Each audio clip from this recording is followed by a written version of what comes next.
Hello and welcome to today's video on how to read the mind.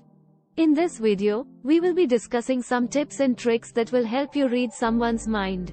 Firstly, it's important to note that reading someone's mind is not possible in the traditional sense. However, there are certain things you can do to get a better understanding of what someone may be thinking. Tip number 1. Pay attention to body language. Body language can be a good indicator of someone's thoughts and feelings. Pay attention to their posture, facial expressions, and hand gestures. These can all provide clues about what someone may be thinking. Tip number 2. Listen carefully when someone speaks. Listen carefully to the words they use, their tone of voice, and their inflection. This can help you better understand their thoughts and feelings. Tip number 3. Ask open-ended questions. Ask open-ended questions that encourage someone to share their thoughts and feelings.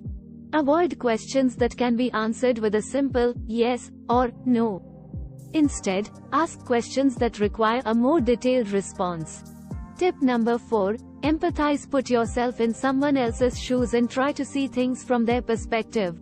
This can help you better understand their thoughts and feelings. Tip number 5. Practice mindfulness. Mindfulness can help you better understand your own thoughts and feelings, which can in turn help you understand others better. Take time each day to practice mindfulness meditation or other mindfulness techniques. In conclusion, reading someone's mind may not be possible in the traditional sense, but by paying attention to body language, listening carefully, asking open-ended questions, empathizing, and practicing mindfulness, you can gain a better understanding of someone's thoughts and feelings. Thanks for watching, and be sure to subscribe for more tips and tricks.